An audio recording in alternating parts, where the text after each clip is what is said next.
Yeah. Okay. I'm Noelle, president of the Rose City branch of Women in Aviation. Today we are at Fly It Academy for our third annual scholarship seminar. I do have a few notes for you first off. These mics are not for amplifying in here. We are recording live. This is streaming live, and the video will be available hopefully by tonight, but this is to catch audio for that. I would like to start off by thanking Fly It for their support. This school has been so extremely supportive of everything we've done for years now. We've had events that we could not put on without their support, such as this one tonight. I'd also like to thank Cody, who is running the AV tonight. There's a lot more on the back end to all of this than it seems like there might be. If you're not familiar with this place, the bathroom, if you go out the door and around the side, you'll see it over in a building over here, and the code is 1227. The way that we're going to be running it tonight is we're going to have a speaker starting with Stacy Firo, and then a Q&A, and then a break for snacks. Play back around the table anytime you want anything. Please go eat the cookies. And then we will have our second speaker who came in from Montana, correct? Actually, we were in Portland overnight, but yes. Yeah. In other words, yeah, it's a pretty good flight, pretty good way to come. Thank you for making that for us. Another Q&A, and then a little more of a Q&A if there are any other questions. I will be checking online to see as questions come in from there as well for our speakers. Yeah, Stacy, she's going to be speaking first about your resumes, because a lot of applications for scholarships, they want your resumes, and it's difficult to know what to put on them. She has some really, really good information that's probably going to make even those of you who put together resumes stop and be like, how did I never think about that myself? So I'll go ahead and let her introduce herself a little bit more. She is, though, a pilot with Life Flight Networks, which is really, really awesome. And I'll go ahead and let her take it from here. Okay. Thank you, Noelle. Thanks, and thank you to Rose City Women in Aviation chapter for putting this together. This is such an awesome resource. I wish they had something like this when I was going through training. It would have made my life a lot easier. So I'll be talking about putting together your aviation resume. We're going to be gearing it mostly towards applying for your first aviation job, and then how to tailor it from a resume for applying for a job to how to apply for a scholarship. But we're starting with applying for a job, because essentially that is the same kind of qualities that resume scholarship review committees are also going to be looking for. So, I am Stacy Firo. I am a professional PC-12 pilot at Life Flight Network. That's a PC-12, big airplane. I have been a professional pilot for about 4 years, and I have about 2,300 hours of total time. In that 4 years, I worked for 3 different aviation companies. I have done aerial survey, Alaska Essential Air Service, and now air ambulance. That means that I have been through the apply for a job, get rejected, apply for a job, get rejected, apply for a job, interview, get hired process at least 3 times. And I consider myself to be an amateur career coach. I am not professional by any means, but I do have a pretty high success rate. I have also gotten to recruit for my company at the Women in Aviation Conference, so I got to stand at the booth representing my company right next to my recruiters that were reviewing resumes. So between that and helping my partner go through his jobs and getting prepared for getting his dream job in aviation, I have kind of gathered a lot of intel from like a lot of different recruiters, all the way up from flight school hiring committees, survey hiring people, to airline application review committees, and everything in between. So this presentation is just a compilation of everything that I've gotten in my 4 years of being a professional pilot.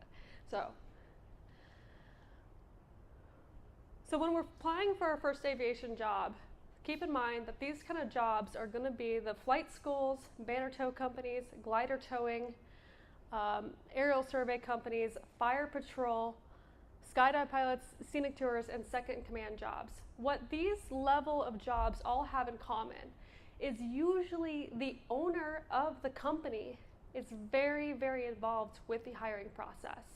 It's either his or her like close employee that is they put in charge of like hiring as like the chief pilot or operation managers, and they work very, very closely together, or it's them doing it themselves. That is going to be different from when you're applying for an airline job where they have HR and recruiters involved in the process. So how we build our resumes to talk to those who are directly invested in the success of that company, because it's their company, it's going to be a little bit different at these lower levels. So imagine ourselves as in those shoes. We are the owner of a small aviation company. What kind of pilots would we be looking for? For some of you, it might even be a little bit hard to imagine ourselves in that kind of position. But I'm sure all of you drove here in a car, and you have a car that's very important to you. And I'm sure you have been in a situation where you've had to let somebody else drive your car. Every single one of you has somebody in mind that you would have no problem throwing the keys to your car to. But I'm sure all of you have somebody in mind that you would hesitate before letting drive your car. Now, what if you had to let somebody drive your car that you have no idea who they are? All you know is the qualifications that they tell you. The first person's going to come up to you and be like, hey, don't worry about me. I'm perfectly qualified. I just passed my driver's test yesterday. Probably not going to be super interested in letting them drive your car. You're going to tell them, yeah, come back and see me in 5 years when you get some more experience, right? The next person comes up, shakes your hand, says, hey, I really appreciate your car. I know so much about this vehicle. Spent years working on them. I just completed a driver's ed safety class, and safety is the forefront of my mindset, and I really appreciate the opportunity to drive your car. Okay, same qualifications, but somehow how the second person describes their experience completely changes the tune and like whether or not we feel like we can trust them, right? Those two drivers could have been even in the same driver's ed class, but just how they show what like their experience was completely shows whether or not we should be able to trust them with our vehicle. It's kind of going to be the same thing when we are, in the place of a hiring manager or an owner of a small aviation company. They are looking, all pilots are qualified, but specifically, they're going to be looking for somebody who's trustworthy, responsible, professional, has excellent communication. They're going to be self-reliant, adaptable, safety-oriented, mechanically attuned, and they want to see that they're going to get a return on their investment. They're going to get those training costs back. Somebody's going to stick around long enough. So how do we, as applicants, show these qualities on our resume? Sure, we could list them all off in our skills section, but that might not be as powerful as it could be. So what your resume says is important because it is going to be reviewed in less than 30 seconds. That's not because resume reviewers are fast readers. That is because that is the only time they have allotted to reading through a staff of sometimes 500 resume applications for one pilot job at a company of only 25 pilot positions. It's also going to be our only opportunity to demonstrate our attention to detail. The other ways that we can get hired for a job is going to be through like a meet and greet. We might have an opportunity for a cover letter, but that resume is going to be our only chance to show that we can pay attention to the little details and we can spend time to really focus on the small details. So while we are putting together our resume, not only do we want to just, we need to emphasize any leadership, training positions, and team-oriented roles or positions of responsibility and achievements to show that resume reviewer that we do have the qualities that they're actually looking for. So formatting our resume, that overall picture that can be reviewed in less than 30 seconds, needs to be completely clean, readable, and simple.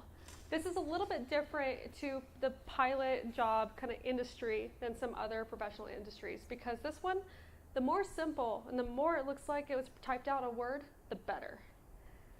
This example is one that I received early on in my career from a mentor of mine who is now at a major airline. This was her resume, and this is still probably one of the best examples of a clean, simple, effective resume that I've seen. There's no frills. It's easy to read, and you don't get distracted by any inconsistencies. Oh, excuse me. It's all on one page. That's the other thing. Any resume that's more than one page is going in the recycling bin. Maybe just the second page, maybe the whole thing. You never know. That font, again, is completely consistent. It's all in black and white. Sometimes it's appropriate to use blue, but you're better off using just all black and white. Again, that industry specific, there's a couple things that are weird to our industry that we need to follow these rules.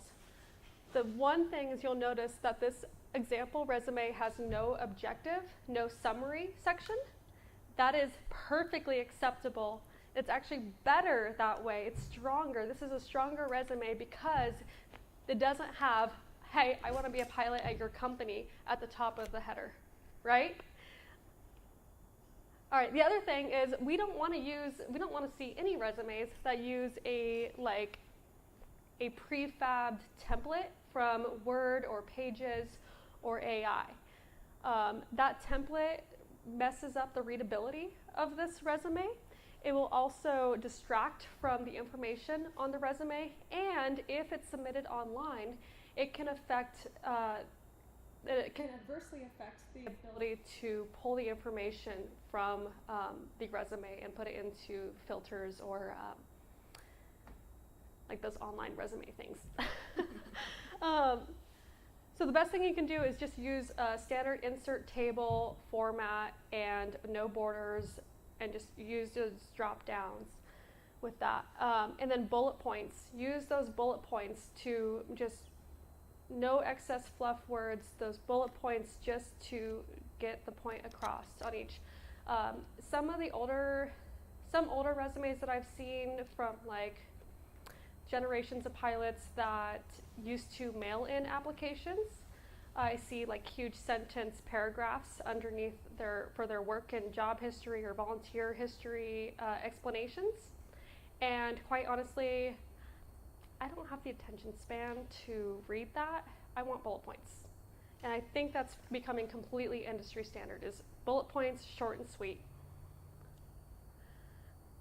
Check spelling and grammar. This is a given, but sometimes when we are the ones writing the resume, we can't catch when we use the wrong there or there. We can't catch the misspelling of something like experience. What's another one that I've messed up or seen? I've messed up a lot of these myself, which is why I put this together, learning a lot of things the hard way. But have somebody else, another human, who is like not working with it on you, but somebody who is seeing it with fresh eyes, check your resume for spelling errors and grammar and using the wrong words. All right, once we have that basic overall format established, now we can kind of break it down. At the very, very top in that header section, we want to see your full legal name. Middle initials are acceptable. However, it is stronger if you spell out your middle name. You are already carrying FAA documentation that directly links you and your certificates to an online portal that ties you to the FAA. And it is so much easier if the reviewer who is looking at your resume can just look at your FAA record, just that simple. There's no mix match, there's no question of who your identity is. So full legal name. Contact information, thankfully we only need city and state. Don't need to put your whole mailing address. Again, we're not really mailing in or receiving letters back in snail mail. So you can shorten that to your city and state. That is still important information for interviewers to figure out your commuting. Again, we're looking for that return of investment. So if somebody has too long of a commute, that could be something that they're looking for, or even a bonus. Maybe that moves your resume to the front of the stack because you live only 5 minutes away. Phone number is the most important, so make sure that your phone number is accurate. Check that 5 times to make sure you did not fat finger a digit. Make sure your phone is on all the time. You answer all your phone calls, even the spam ones, just kidding. And then your professional email. You will get a lot of feedback or like a lot of you will get follow-up emails requesting surveys, etc., to your email. So this is an important part, is to make sure that you don't use that you use a professional email on top of your resume. An example of an email that you shouldn't use is bestpilot69@aol.com. And a strong email would be your first, middle initial, last name @gmail.com. Super easy. You don't have to use Gmail, you can use whatever. But just your name, keep it simple. And this is also very important because using an unprofessional email at the top of your resume can cheapen the entire resume. It can make a very, very good, strong format, well laid out resume look like a middle schooler put together, just like that. LinkedIn name. If you are super active on LinkedIn and you have a very, very good, strong LinkedIn presence, LinkedIn is heavily used in aviation, so it is appropriate to put your LinkedIn name up there, but no other social media is appropriate. They will find your social media, you don't have to advertise it. And then if you are applying for a scholarship and you're building this resume for a scholarship that has an age limitation on it or a age bracket, it is absolutely appropriate to put your age at that top header section in there also. And that's only for a scholarship. Don't do that when applying for a job. They don't need to know how old you are. Then after your name and contact information in that header section, that next section is going to be your hours breakdown. Your hours showing that you're qualified for the job you're applying for or the scholarship you're applying for, etc., needs to be in that first 3 inches from the top. If it's any lower than that, it won't get seen and goes in the recycling bin. So your hours breakdown, what is expected is going to be your total time, your pilot and command time, your cross-country time, nighttime instrument time. If you're a CFI, your dual given time, and your multi-engine time. Fun fact, CFIs, your dual given time is absolutely relevant all the way up until you're applying for your first airline job. Good, successful, experienced CFIs make good, successful crew members in the cockpit. That communication is very important when working in a crew environment. So airlines, especially regional airlines that are hiring first-time airline pilots, are looking for strong CFIs. And then this is where you can tailor your resume to either stand out, show that you're stronger in somewhere else, that you're a well-rounded pilot, or make sure that you're meeting qualifications for job-specific requirements. If you are applying for a job as a banner towing pilot operating tailwheel aircraft, you better have your tailwheel time in that very top section of your hours. If you're applying for a Part 135 VFR operator, make sure that you have point-to-point cross-country rather than your over 50 nautical mile cross-country. If you're applying for an operator up in Alaska, that requires previous Alaska time, and you have that previous Alaska time, have it up there. My aerial survey job that I flew required, I think, 100 hours of solo time. So, of course, because it was a requirement, it was a preferred requirement, I indicated how much solo time I had in that top header section, that top, not the header section, the hours portion. Float time, mountain time, whatever you feel like needs to go up there to make you stand out, put it up there. And then here's the fun thing is our hours, even though we keep track of our hours, our flight hours, and round it to the nearest 10th of an hour, when we are putting it on our resume, we are actually going to round it to the nearest whole number. And it's best practice to round that number down so that we are creating realistic training expectations for that hiring department that is looking at us. To us and to them, it's not going to make that much of a difference, but we never want to be accused of misleading a hiring department.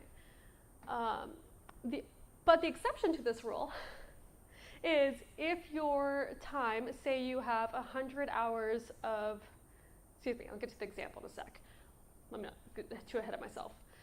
If your time ends in a 0, then you need to round it to end in either a 9 or a 1. The example being, if you have 100 hours of nighttime, but really you're actually at like 100.5 hours of nighttime. You would round that down to 100.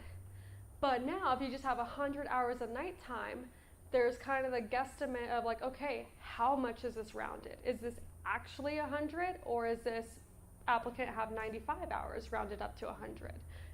See where this is going? But if we have 101 hours, we can get that 0.5. We have that 0.5 scheduled within a week. We're not misrepresenting ourselves at all. But on the application, having 101 looks more definitive, more authentic than just having 100. These are some examples. So this first example is from the airline pilot example that I showed you earlier. And then this bottom example is from baby Stacy's first aviation resume.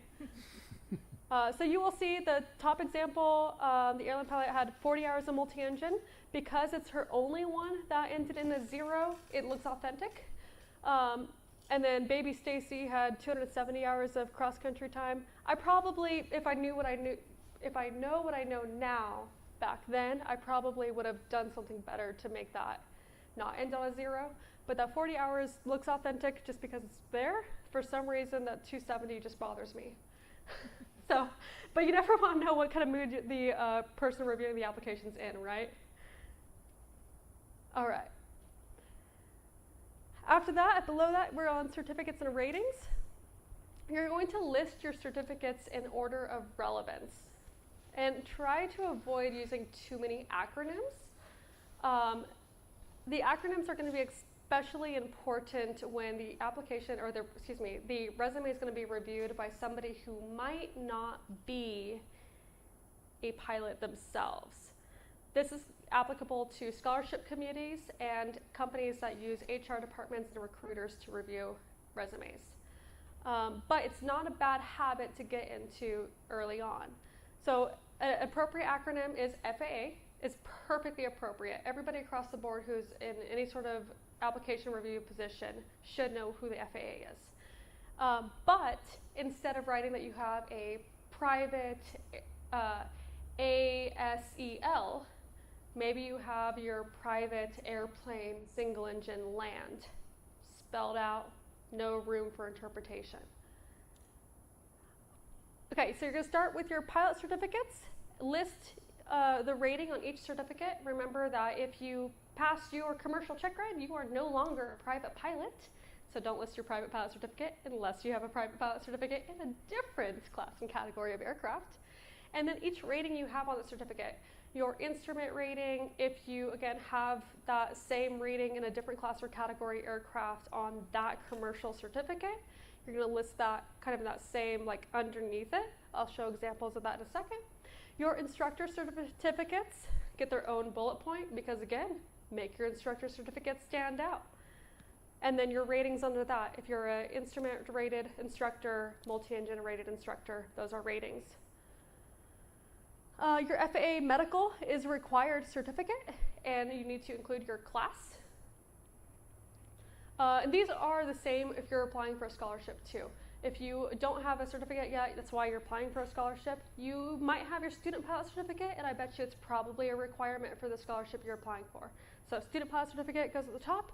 Your medical is usually going to be a requirement for the scholarship you're applying for, so go ahead and just indicate that right there. And then any other required documents for your, if you're applying for a job that requires a radio, FCC radio operator permit. Again, FCC, appropriate acronym because it's the name of an agency. US, appropriate acronym. US passport, there we go. If required. And then any applicable endorsements. This is not really the time to brag that you have your high altitude endorsement when you're applying for a CFI job in a Cessna. Make sure that it's applicable to the job that you're applying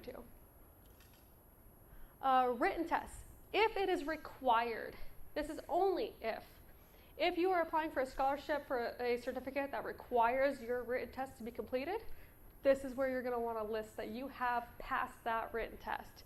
And then later down the road, if you're applying for a jet position that requires you to have your ATP written completed, this is an appropriate place to show that you have done that work.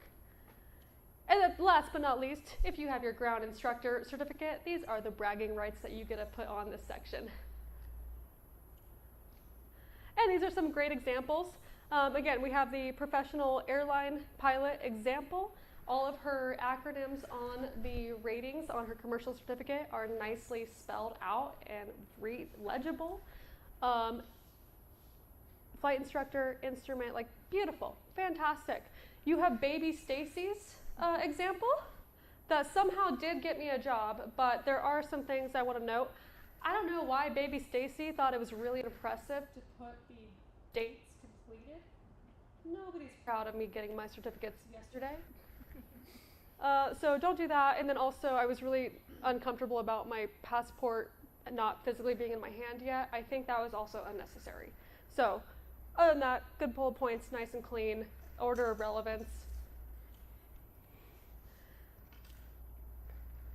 All right, standard industry format for our professional work experience.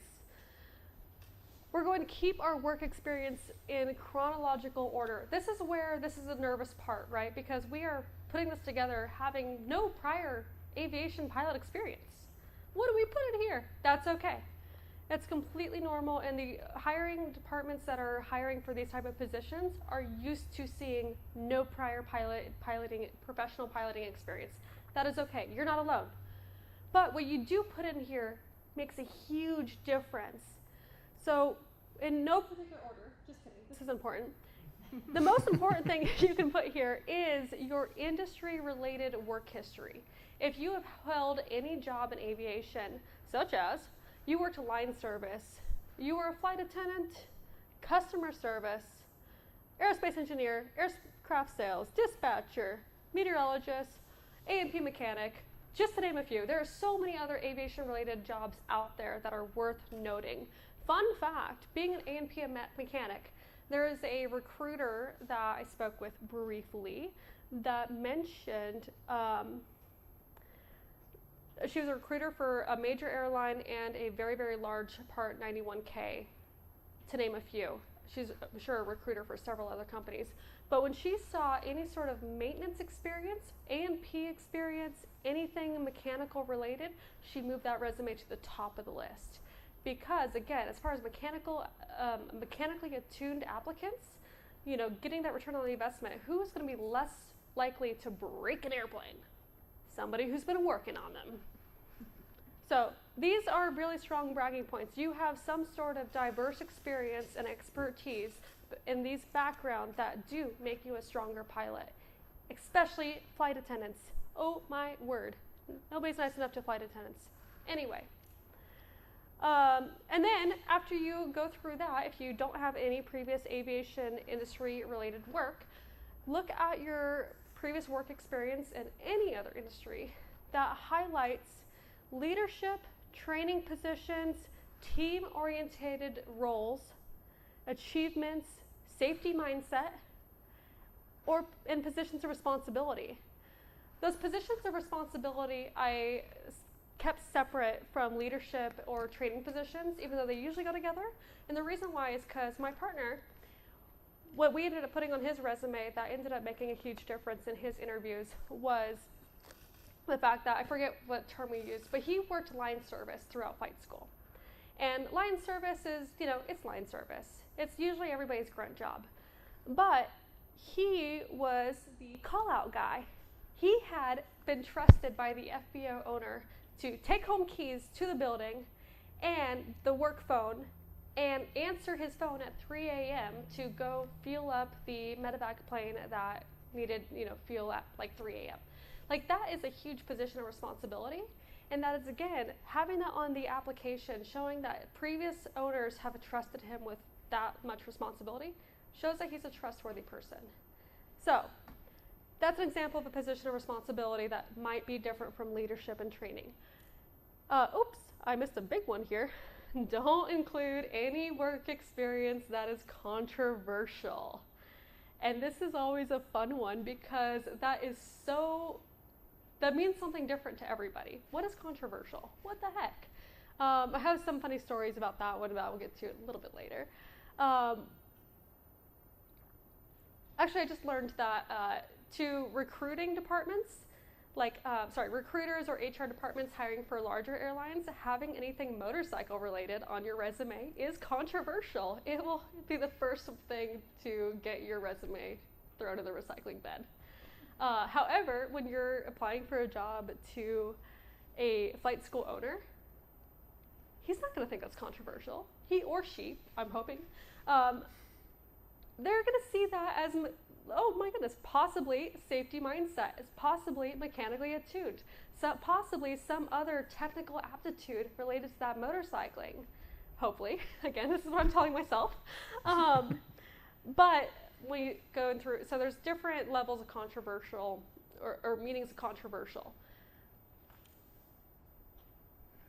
So to expand on a work experience, you of course need to include your company name, your position that you held, city, state that you're primarily based out of, dates worked, all that normal stuff. And then you're going to tailor your work experience to emphasize the specific job requirements for the job that you are applying to.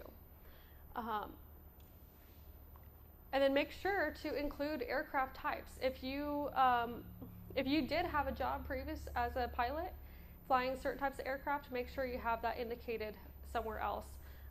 Also, if you're applying for a CFI job or, any CFI job or a survey job, any of these jobs that operate different types of aircraft, like a large fleet type of company, you're going to want to find a way somewhere to put the aircraft that you trained in, the aircraft that you have a lot of experience in, because that is making a difference these days with insurance the way it is. So time and type is priceless. Describe your work experience using action verb plus task equals or plus results. These types of verbs are, coordinated, managed, trained, conducted, led, taught. Verify that you're using a constant format, font, and punctuation. If you use a period at the end of a bullet point, just make sure that you use periods on all of them. If you don't use a period after the end of your bullet point, just make sure you don't use periods after all of them. The irony with that is that I'm very inconsistent with my punctuation in this presentation. And also, I don't want to see no I statements. Your entire resume is all about you. So having that subject part of your sentence, the I did this, I did that, it weakens it. You can just take that out. Start with those power action verbs. And you're going to want to keep your standard job duties to just one bullet point. Focus those other 2 or 3 bullet points to your success. What you did that was stand out. What you did at that company, that you did at that job that shows that you have those qualities that the hiring department's looking for. And you can do this by including measurable achievements.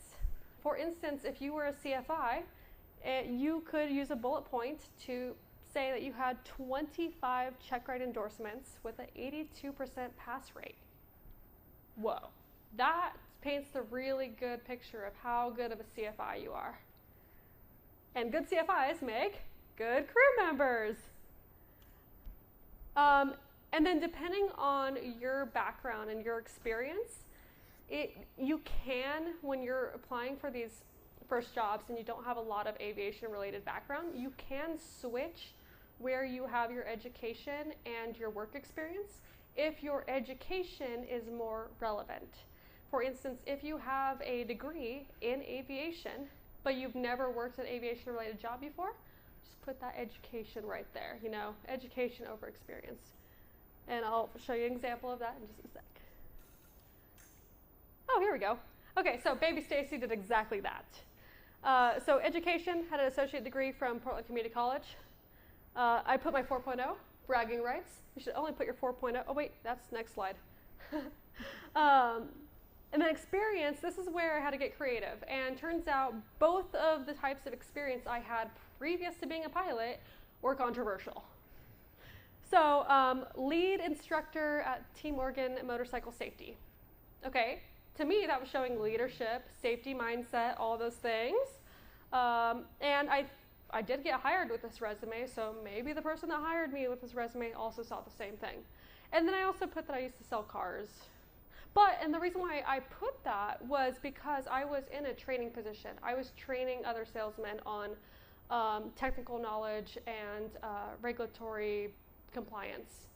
So, of course, I didn't word it that good in this, but that's why that was important to me. But in hindsight, I probably shouldn't have put that I was a car salesman. Too many people have had bad experiences buying cars.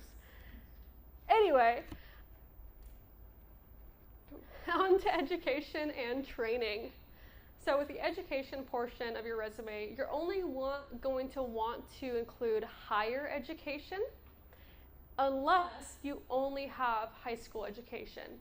The exception to this rule is if you are only 1 or 2 years out of high school, then you're going to want to include your high school education as well, because at that point in your life, high school is a huge part of your experience and who you are. Each educational institute is going to be on one line, the best you can. The institute, degree earned, high school diploma is a degree. Date completed, I have seen the date range, but I definitely recommend just putting when you completed. Nobody needs to know that it took you 3 years to complete your 2-year degree. It's not applicable. And then your GPA, again, only put your GPA if it's worth bragging about. You are not required to put your GPA if it's a 1.7. And then this is also, you can kind of make this, you can split this education and training section into two. You can have education and then a different section for professional development. And so if you've completed your ATP CTP course, which is required for you to apply for an airline position or any large jet position, that is professional development or an example of professional development. And then also any related optional training courses would also be a chance for you to stand out and show professional development. These are like your upset recovery training courses, which you would list, upset recovery training course or the name of that course, the specialized flight school, date completed, if you took a mountain flying course, etc. And then you could list your standard flight school, but only if they have a really strong reputation to the place that you are applying to.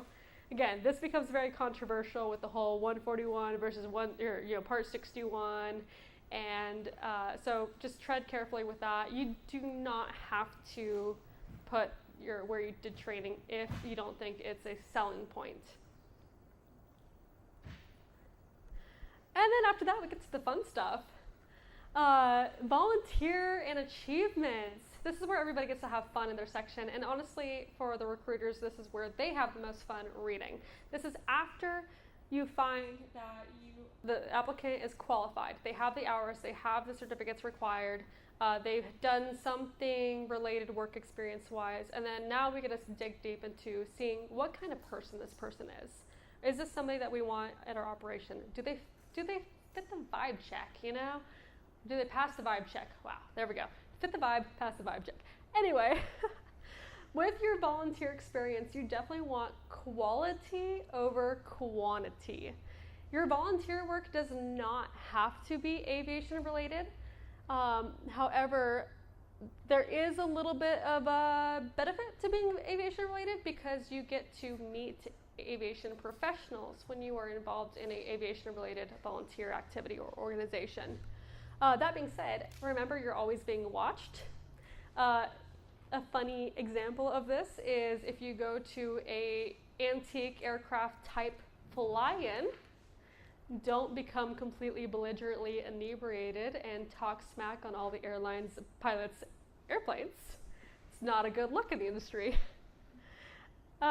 Anyway, So highlight, in your volunteer experience, again, you're going to want to highlight any leadership positions you've gotten, or leadership positions you've been in, any teamwork, joining committees, being a part of projects, and then your results.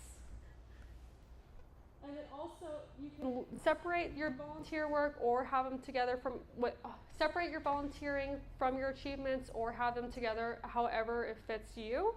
And with your achievements, scholarships are a huge achievement. Not only is it free money, but it's also a huge achievement. Putting scholarships on your resume are very strong because just like when we buy stocks, we only buy stocks when they're rising up. People are going to want to invest in you, gamble on you after they've seen others have already invested in you. And then also, if you've been a part of any aviation-related competitions, that's a really fun achievement. Just showing up is an achievement because precision aircraft handling in front of an audience is absolutely an achievement. And you don't have to spend a whole lot of money on this. Like it's with the universities, there's several universities that have flight team that they compete in like precision landing contests or like precision power off 180s. There's some local STOL, like short takeoff and landing events that you can just participate in for giggles. Aerobatic competitions, if you do have access to an airplane that goes upside down, absolutely. Those are strong. They show who you are as a person and as a pilot. Award or recognition is different from scholarships because you can be recognized for something without even applying. And if you do get an award or recognition for something, put that on the scholarship or put that on the resume. There we go. And then breaking a record. This one is kind of funny too. So with my partner, he used to be a skydive pilot. And when we were putting together his resume, we were really we had to think really, really hard because he didn't have a lot of the traditional like volunteer organizational activities because he'd always like worked like a lot. So, but he did get to be the pilot on a record-breaking flight in Oregon. He was the pilot for the skydiver who broke the most skydive jumps in one day. So he did like 42 back-to-back skydive jump runs in one day. So on the resume. This is an example of, again, baby Stacy's resume, my first aviation resume. Baby Stacy went for quantity over quality. And if we look at these things, I think I worded them very strongly to make them look a lot cooler than they were. I did receive a scholarship. I was the only applicant on the resume. I did compete in a STOL competition. I put that I got second place. In my class, I was only one of 2 pilots. I did volunteer with Young Eagles several years in a row. I did a pancake breakfast once where I guarded the maple syrup. I love the museum out in Hood River, so I volunteered for the second Saturday ground crew where they push the airplanes out and go fly them. Ground crew, and then I was recognized for being the newest pilot to fly in one year. And so, pretty weak, but it's on the resume. And then, of course, air marking Albany one time on the resume. AOPA member on the resume. So this is an example of, again, quantity over quality, and I definitely encourage you to be quality over quantity. These are some good examples. On that same volunteer experience, it's kind of hard to see, but our airline pilot example that we have all the way off to this left, yeah. She only had 2 volunteer experiences, but they were both leadership roles in very high-level chapters of EAA, different things. So very, very strong versus my spaghetti against the wall method. But these are all good examples of resumes because, again, they are so readable. They follow that consistent layout. They all have the contact information, the full name. Well, I, removed a lot of the private information, of course. But they all had the full legal name at the top, contact information. You don't have to look at this thing for more than 5 seconds to find the hours.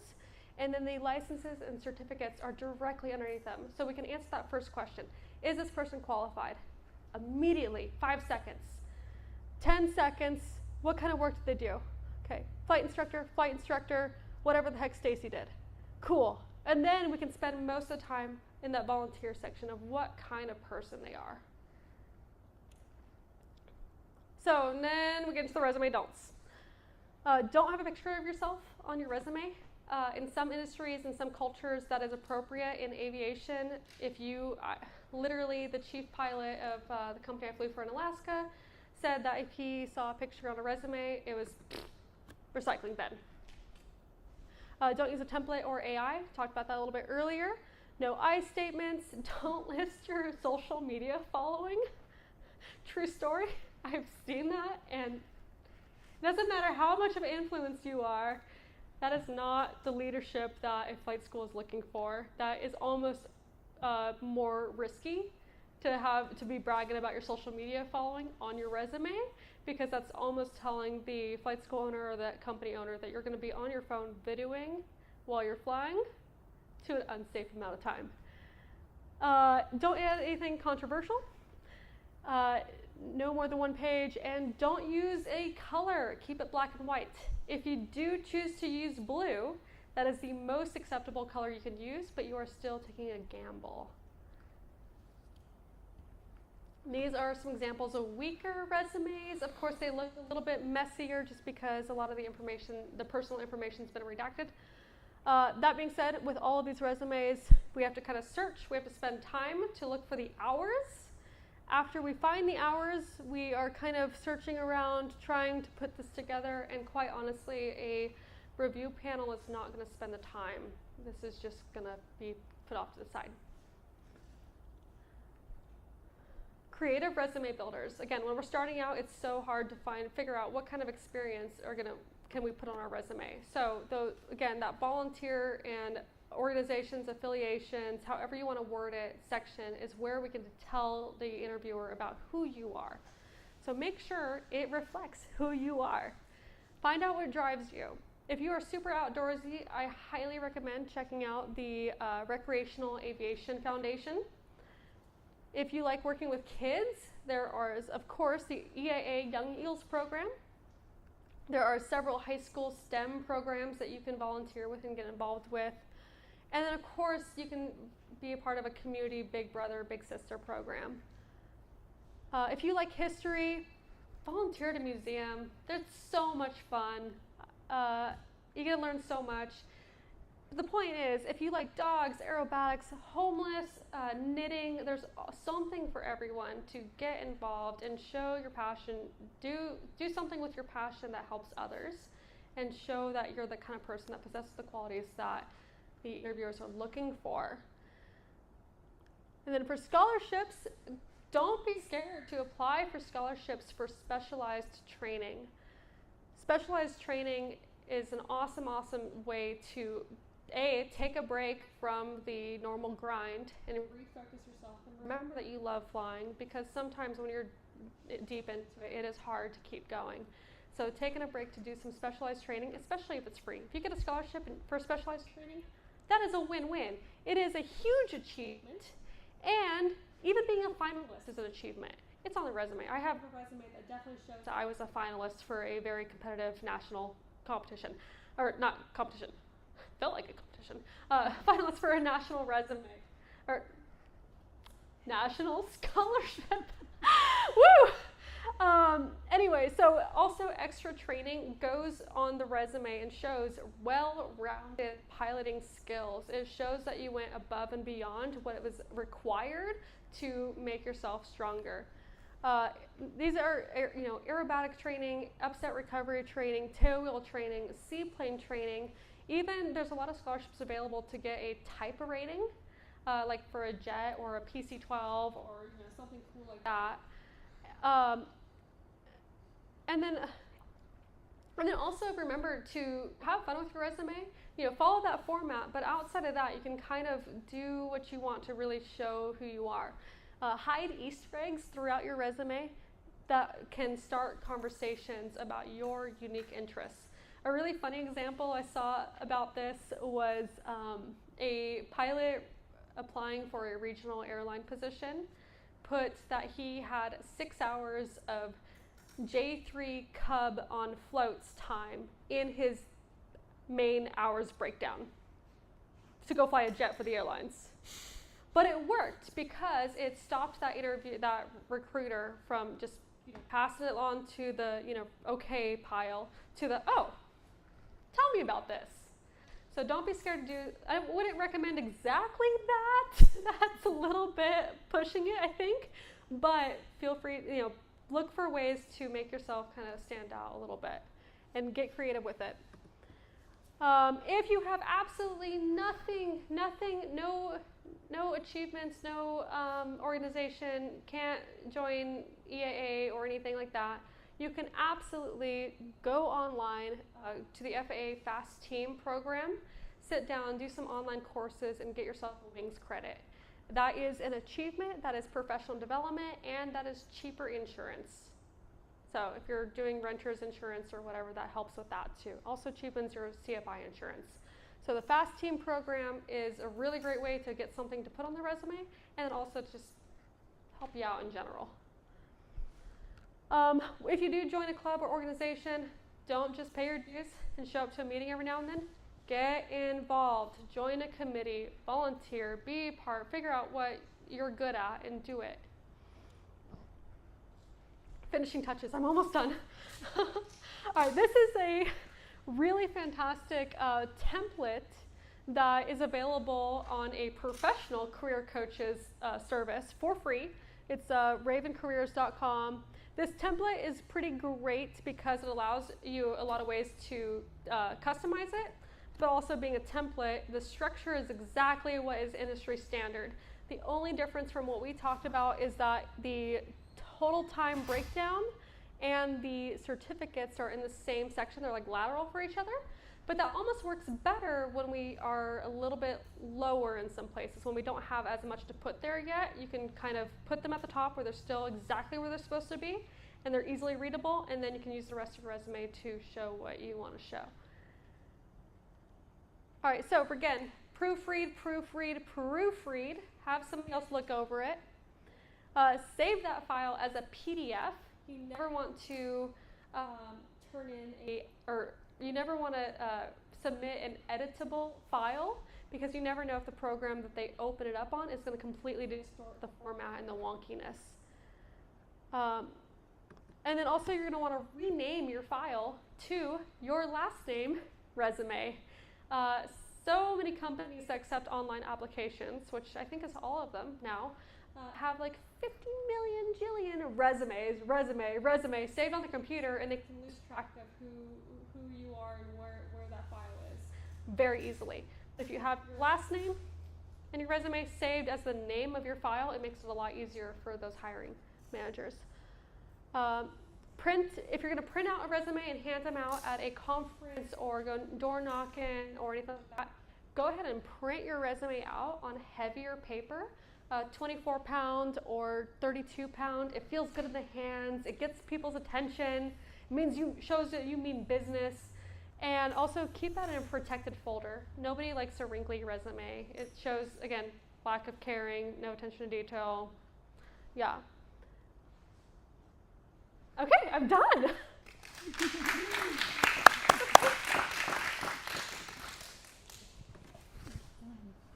Oh yeah, do you guys have any questions? Yeah. On the Wings program, are there any courses that you would recommend that would be like, or just credit?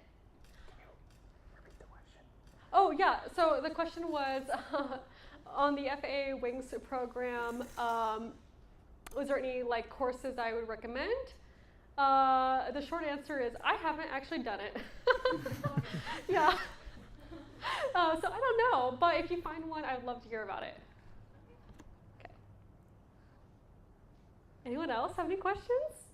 I covered a lot of information. Yes. I have a question. So, for example, you're creating your first resume, and you want somebody to look over it. Maybe your parent, maybe a friend, or a fellow colleague, Mm-hmm. Whoever they may be. But what if they're not aviation related? Are there any resources to organizations that you would recommend any person could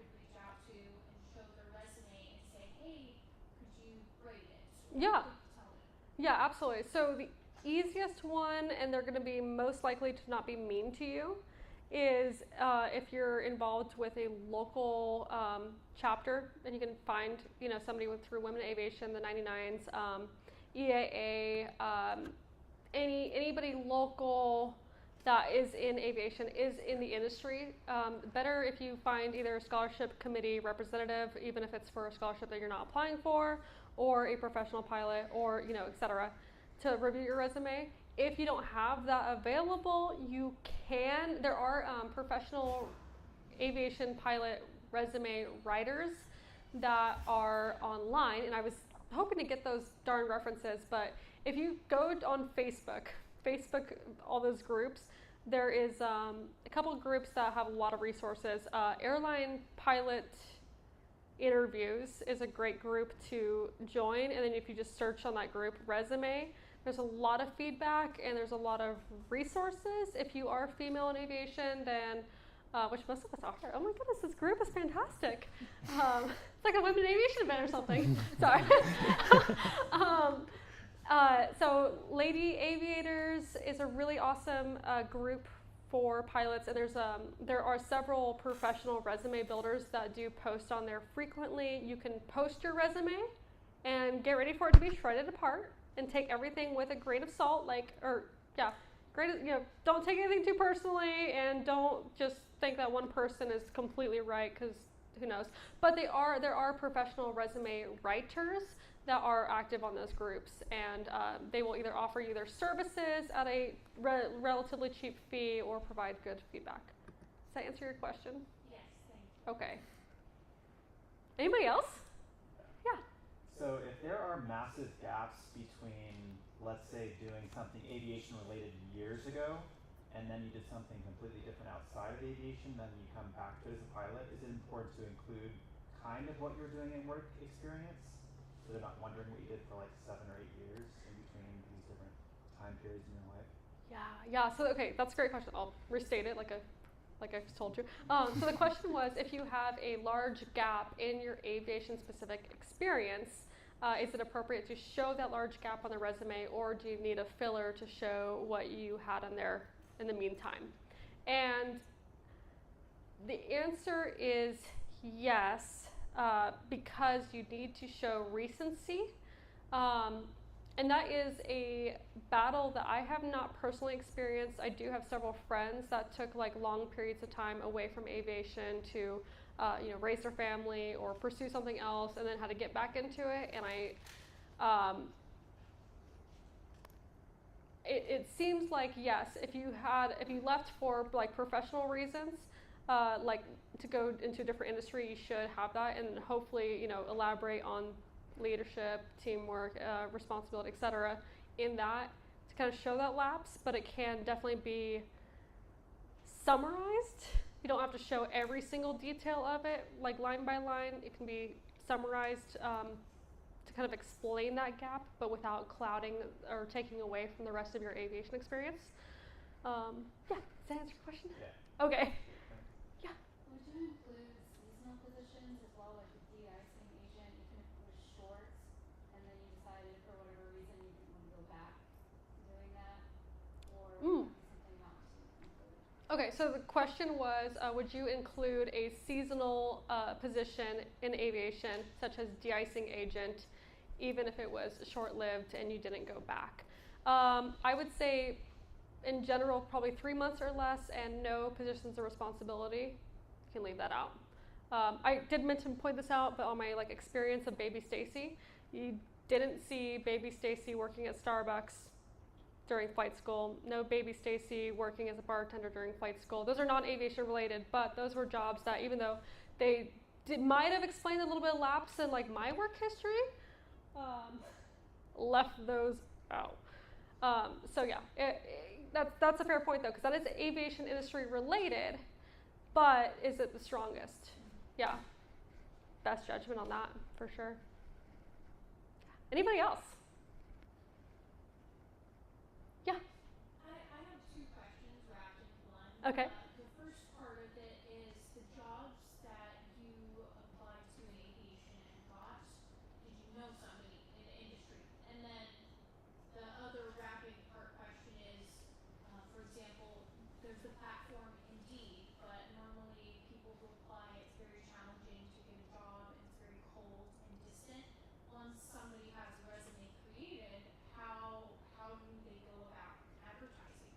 Yeah, that's a really good question. Okay, so to reiterate, Grace had 2 questions in one, and I love that.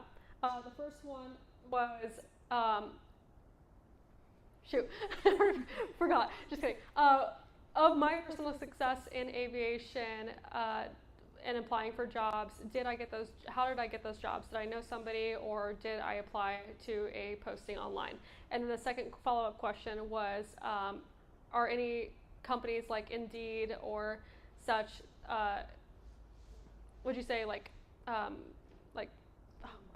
what's the word? Once you have a resume, how do you go about advertising that, hey, I'm ready for a job, versus Indeed can be very cold and distant, and your success rate is normally on the low? Yeah. Okay. So sorry. Let's try this again. Okay. So once you have a resume, how do you advertise that you're looking for work? And the Indeed reference was Indeed can be not super successful and cold and low response rates. So the first answer to the question is, yeah, I've had very, very little luck applying for jobs that I didn't know somebody there.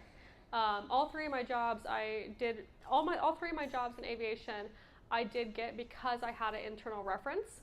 My first job, aerial survey, was actually because I met somebody in person, and I interviewed before they even saw my resume, so maybe that's why I got away with all the weak stuff I had on there. Because again, like if we go back to who do you let drive your car, are you going to let somebody that you know drive your car before you let somebody you don't know? Yeah, absolutely. It's the same thing when being hired for a job. So especially those first-time pilot jobs, try to get your foot in the door in person, and that resume should be icing on the cake at that point. That being said, my second job was an internal reference, but a very, very, very strong targeted resume from somebody who. So my internal reference at the company in Alaska was somebody who literally had also just gotten hired on. So she wasn't the strongest internal reference, but she did get me the chief pilot's contact information, and I sent him an email with my resume, and then no official cover letter with that one. Just, hey, I'm gonna keep it short because I'm currently flying a plane, and just highlighted this is why you should hire me. I have this specific experience, which was the tailwheel time Pacific Northwest and off airport, and they're like, oh, okay, and I got hired I think a week later. And then my job at LifeFly, I did actually apply for the job online. I didn't know anybody at LifeFly at the time. I didn't think. This is actually a really fun story. I didn't know anybody online, so I put together a resume, put together a cover letter, filled out the application, went through it 5 times, and then applied. And then I immediately followed up by dropping a resume in person to LifeFlight. It's behind a gate, by the way, if you don't know, and it's very secure, but I had friends on the field that could get me the gate code, so I went knocking on the door with my almost cardstock, very thick resume, in a full suit too. That's important, because who wears a full suit to EMS company? And then through that, I started following up and telling my friends, hey, I really want to get this job at LifeFlight. I really want to get this job at LifeFlight. And by just working my network, found somebody who had the contact information for the Czech airman who ended up doing part of my interview. So I was able to get on the phone with him and get the rundown of the company. He got to know me, because people like you the more that you ask about them. And by the time we got to my interview, where I am flying the PC-12 for the first time with this strange guy is no longer a stranger. And we're just chilling. So very, very long story to that. As far as applying for jobs online, LinkedIn has been probably the highest success rate. My partner got his current job off of a LinkedIn posting. I found the LifeFlight job off of the LinkedIn posting. Way, way, way higher success rate with LinkedIn. Indeed, I don't think I've heard of anybody getting a pilot job off of Indeed or a lot of those other more classic, not in aviation specific jobs. There is a really great website that is a paid subscription. It's Climb 350, and I didn't get my survey job this way, but I worked with people that did get hired at the survey company I worked at through climb350.com. So that's a really great place to start. Yeah. Does that answer your question? Yes. Okay, cool. Anybody else? Okay, well, thank you so much for having me.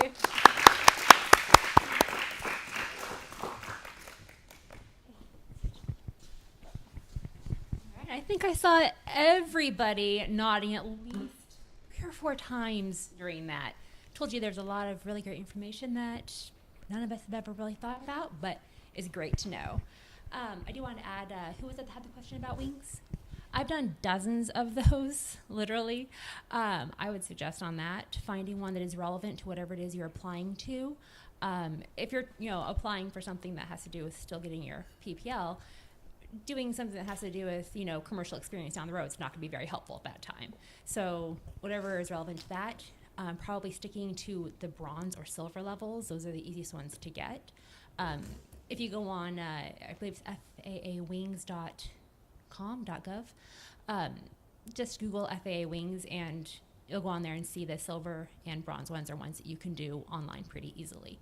And if you want any volunteer experience, we have Girls in Aviation Day that will be held right here on September 26th. That's a great chance to help out. Men too, absolutely volunteer. It's wonderful support and great for morale. And we will go ahead and take a 15-minute break for snacks. Got snacks, drinks back there, and then we'll.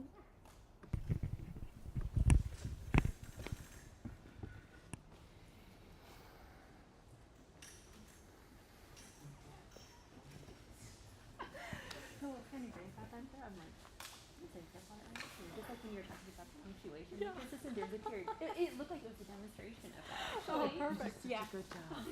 Such a good job. Great job. Dude, I was horrible with it. No, you did great. Oh, thank you. Oh, do you know if you prefer a handheld mic or? Yeah, well, that's Yeah. cool. All right. Sorry, it's like a little bit sweaty. It's fine.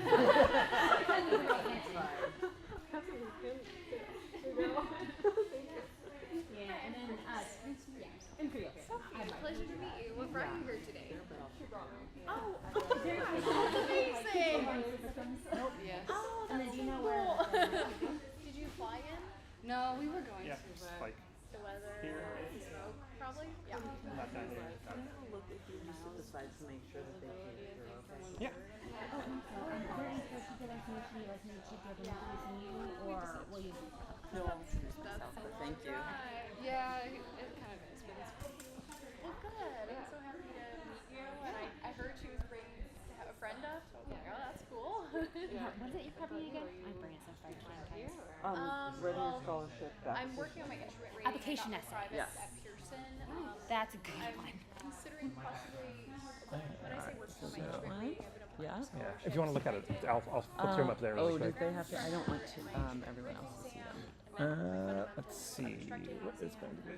So I've kind of been a little active and had some personal things, so I was like, okay, if I don't want to invest I It's okay. killed the TV. flying right now, Well, because that- I'll There we just go. forget it after Yeah. I go to do this thing for 2 weeks, 3 weeks. There we go. I'd rather just like Perfect. focus on the ground. So, yeah, but I'm thinking either instrument rating here or possibly might have an opportunity in Alaska. So we'll see what happens.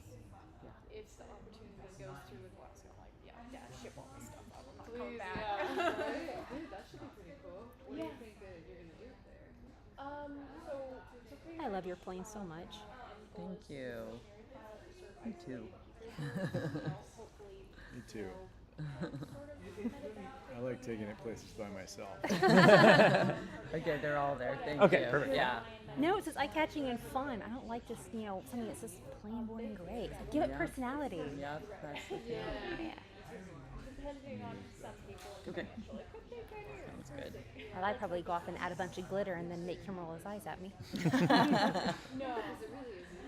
That's perfect. Thank you. Oh, let's see if this comes back.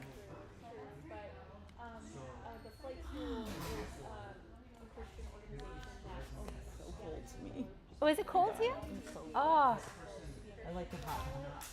Oh, yeah. My daughter is one who likes it. The colder, the better.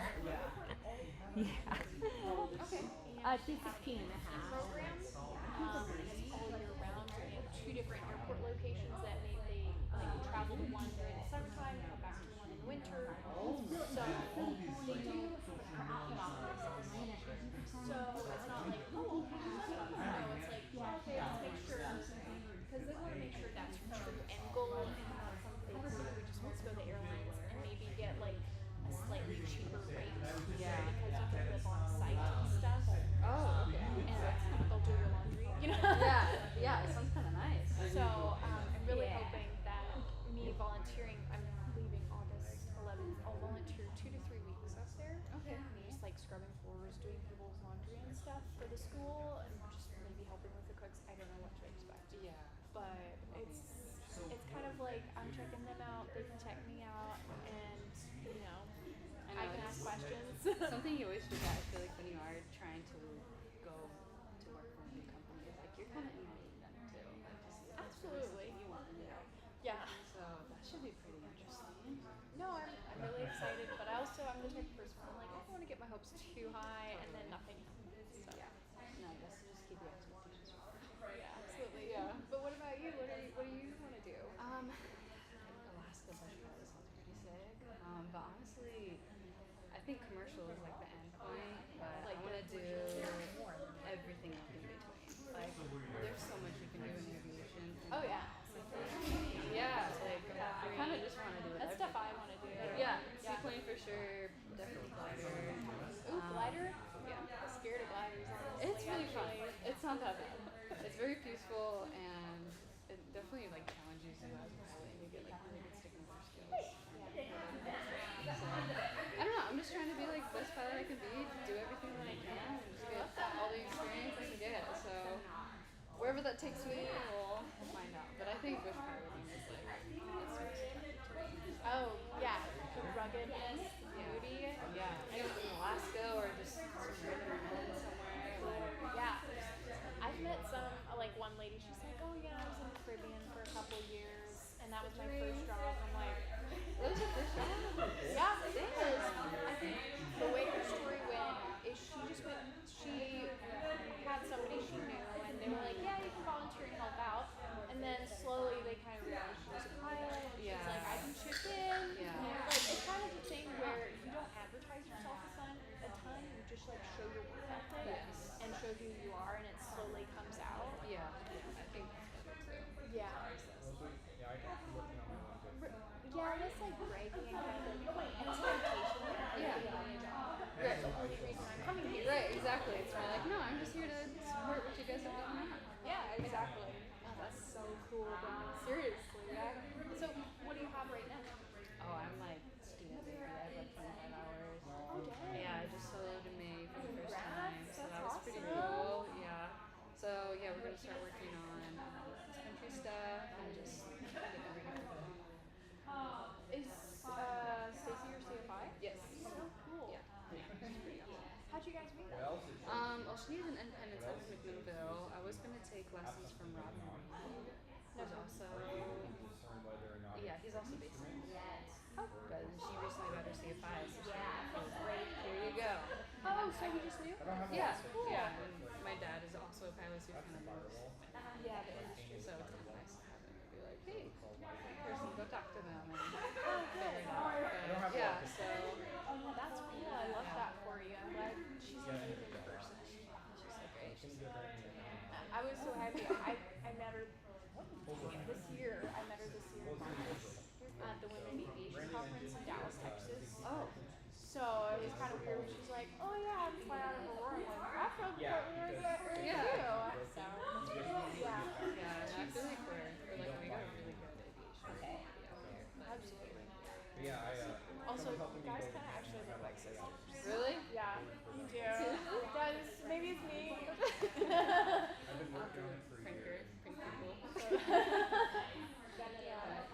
Well, no, I'm so happy you were here, and I hope it's beneficial to you. I'm excited to see what Helena. Yes. Yes. Oh, yeah. She's gonna do a scholarship. Just like, so I'm on the board. I'm vice president with this local women in aviation Oh, chapter. neat. Okay. Actually, I was the one that reached out to Stacy. Yeah. Like anything, just do something. Yeah. Yeah. She's good at coming up with stuff. She does the AA can't get into this. I'm too worried to go. Oh, that's cool. I didn't realize she was active in a local chapter.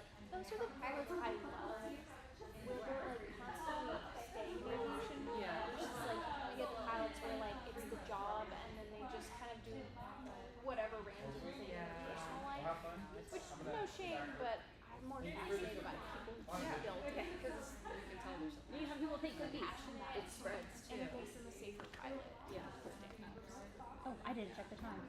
Cool. I'm gonna use a picture. Yeah, absolutely. It's 1227. Okay. Yeah, like 5 minutes. Okay. It's a pleasure meeting you too. So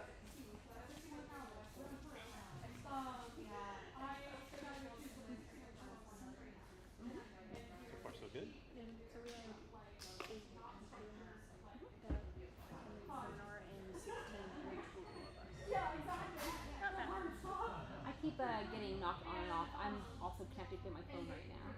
So, yeah. I have no idea what the actual tests are on me.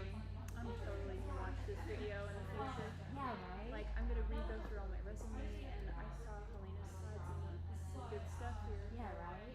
I'm going to update the on rosieonlineaviation.com/scholarships page tonight to have the links to the previous 2 years because that will have some other information as well. Oh, I'm sorry. I wanted to tell you something that I thought of when I asked Lucy the question. What if we, as a chapter, create, we would have the website, we would add it as a resource, where we would grade people's resumes. We would offer that as a resource. Oh, that could be great. We should be able to do that too. Would Lucy be up for being involved in it? I mean, we could ask her, but the moment I asked that question, I was like, who could look at a resume? Because people would want to know. Yeah. Yeah.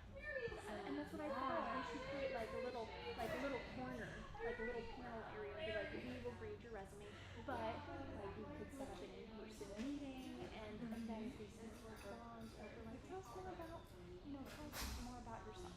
And be like, what if we add this to your resume? Help me with that. They go out around that door. It's like that little building over there. There's 1, 2, 3. Oh, yeah, that's good.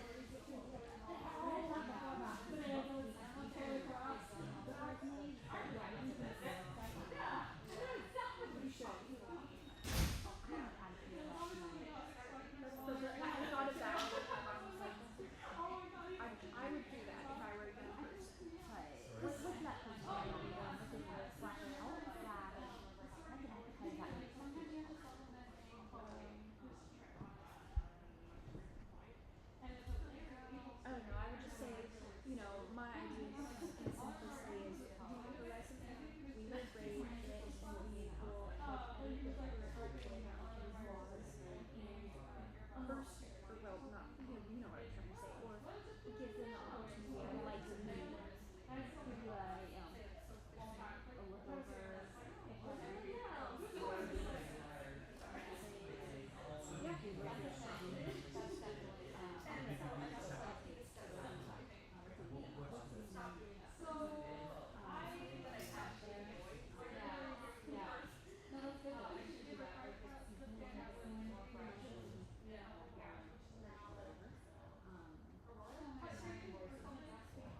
put the microphone on. Okay.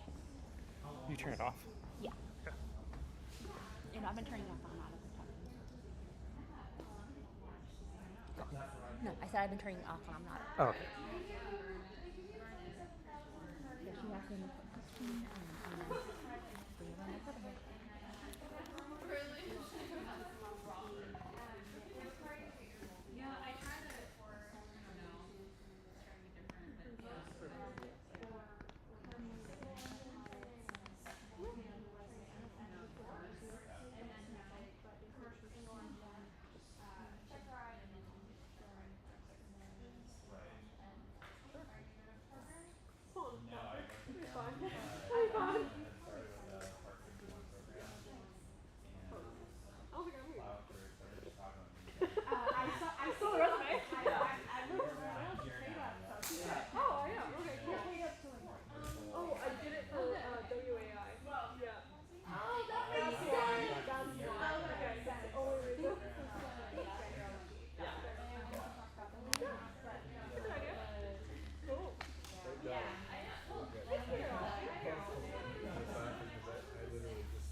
The batteries.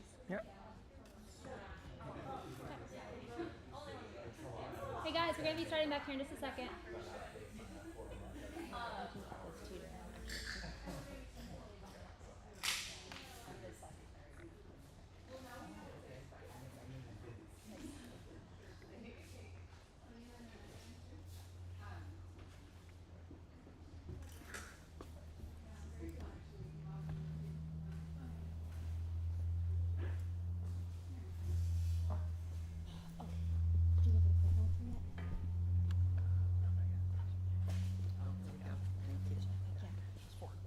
Okay. Thank you. Hopefully we won't be going back.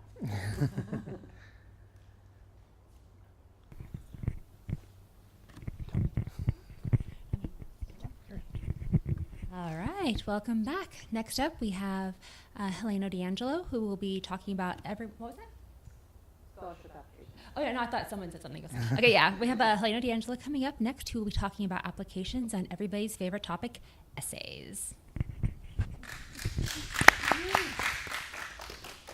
All right, first I want to say Stacey did an amazing job covering resumes. Stacey has breadth and knowledge of resumes that I won't even begin to try and touch. And that's because I'm not a lifetime aviatrix. I'm not the sort of person who started doing this when she was 16 years old or even dreaming of flying an airplane at age 16. I am quite the opposite, a midlife pilot who simply had a dream. She had a dream. I always thought it'd be super cool to fly. And 5 years ago this month, I decided I was going to make that dream come true. I have a question for you. How many of you here believe that you live extraordinary lives? I like that. How many of you believe that you live ordinary lives, but make ordinary decisions that could have extraordinary outcomes? I hope that's all of you. It's my job here today to show you how every ordinary, mundane, daily decision is one that can show up in the context of your scholarship application and read as extraordinary. Because the things that you do in a daily and regular way, the good decisions that you make, can and should come through in your scholarship application. So, who was I? I'm going to tell you a little bit of the story. 5 years ago, I found myself, well, I was first married. I had 2 beautiful daughters, divorced, fell in love again. My heart was broken again. But all through that simple, very ordinary story, I had a dream that I wanted to learn to fly airplanes. And along the way, I imagined that one day if I could tell my flying story, that I would use symbols to tell the story. I imagined that there would be some symbols that would completely, most fully express my flying journey. And so I said, if I get through this thing, I'm one day going to have an airplane that will express this entire journey, because it was like the hardest thing I'd ever done. I was a writer by profession. I had a master's in journalism. I wasn't technically minded. I wasn't mechanically inclined. I'm not even sure I was friends with an engineer in college. I mean, math and science were not my thing. I didn't think about how things worked. On occasion, I would watch a TV show where I found out how something came to be, but that just wasn't me. So this becoming a pilot was the hardest thing that I ever did. And along the way, I had so many extraordinary experiences that most people would qualify as ordinary. When I walked in for my very first flight lesson at the tender age of 46, I was greeted by a beautiful, brilliant young woman, incredibly capable pilot, who was baby-faced, had this gorgeous head of full hair, and also to be my CFI. She was very nearly the same age as my oldest child, who wouldn't remember to close the garage door when she came home at night. And here, this equally young woman was going to be my lifeline in an airplane. I'd never flown an airplane before, and she told me that day that I was going to do the takeoff and landing. I was like, no, no, just no. But somehow, she convinced me through conversation that this would be capable, and she talked me through it, through her very sweet voice. And I learned so many lessons while I was learning to fly an airplane. I learned lessons about trust. I learned lessons about faith. I learned lessons about my daughters. I became a better mom. I found out that I learned lessons about relationship. I found out that by flying with her, that in all my prior relationships, I hadn't been a very good communicator. Something I didn't realize. I expected people to read my mind. But when she explained to me that in order for her to trust me and to be able to leave me alone in the airplane to solo, I had to, in every lesson, at all times, say exactly what was going through my mind and explain to her what I was going to do next to demonstrate that I was ahead of the airplane. That taught me to be a fierce communicator. All of a sudden, I went from kind of a stoic person who just got it done to someone who explained in express detail at all times exactly what I was doing no matter what. And that also meant when I was feeling afraid, when I was sick after doing 12 takeoff stalls, when I was starting to feel, uncomfortable and dizzy, or felt like the lesson had to end after 2 hours. So all these incredible things came to me. This was just run-of-the-mill flight training. This wasn't extraordinary. This is all the stuff that we all go through when we're learning to fly airplanes. But through the lens, I think, of time and maturity, I was able to see that wow, so much has happened here. I'm so incredibly grateful for all the people that taught me. She was my primary flight instructor. And I had a very unique,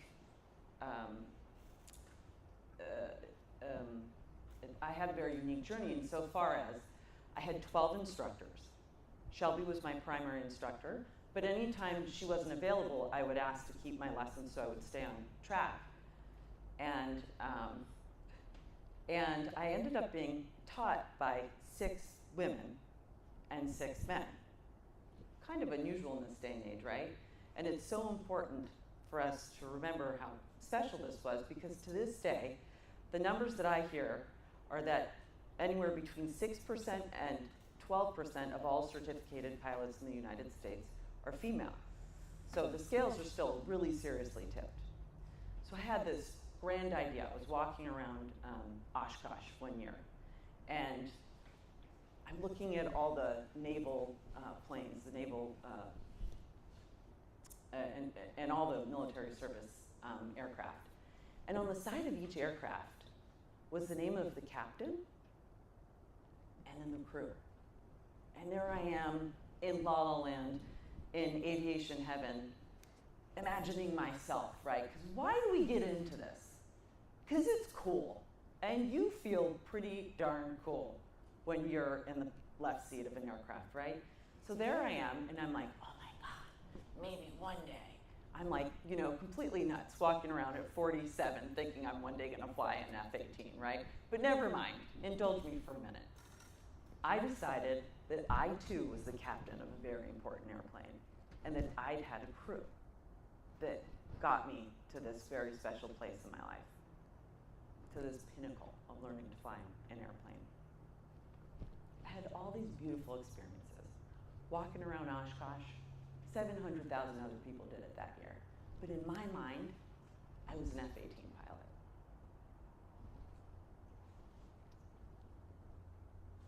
I'm here to talk to you about meaning. What does it mean to you? Is different than what it means to me. So for example, if I show you this image, some people might think that it represents love. Some people might think a heart represents romantic love, or the love of a mother to a child. For me, it represents courage. The English word for courage is actually derived from the French word for heart, cœur. So in French, what it means to be courageous is to be full-hearted. And that's how I felt when I was learning to fly airplanes.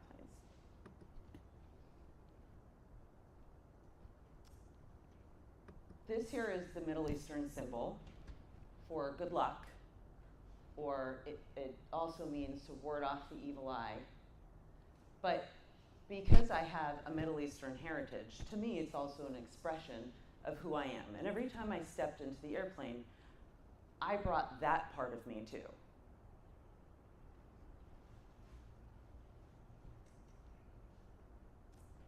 I imagined on this fantasy airplane of mine that I was painting in my mind that there would be a symbol that would represent the joy that I felt and the joy that I brought to flying every day, because I really believe that although it's a highly technical profession and a highly technical passion,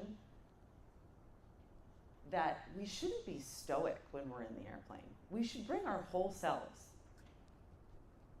If something funny happens, then laugh, right? If you jumble your words when you're talking to ATC, just laugh at yourself. It happens. There's no reason to be nervous about it. There was another symbol that I imagined painting on my fantasy airplane that I, in my mind, would have one day, and that was a crescent moon. And it was a crescent moon with a tear coming from its eye, because I thought, you know what? The fullest expression of me as a woman includes my cycles. And it includes not just my joy, but also all the other emotions that I feel over the course of a month or a day, or sometimes it happens 3 or 4 times a day. You can ask my partner.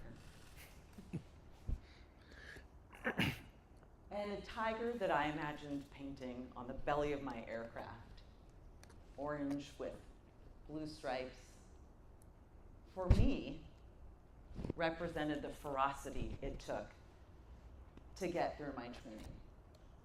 This was wholly unnatural for me. At 130 hours, I finally soloed. And what it took for me to solo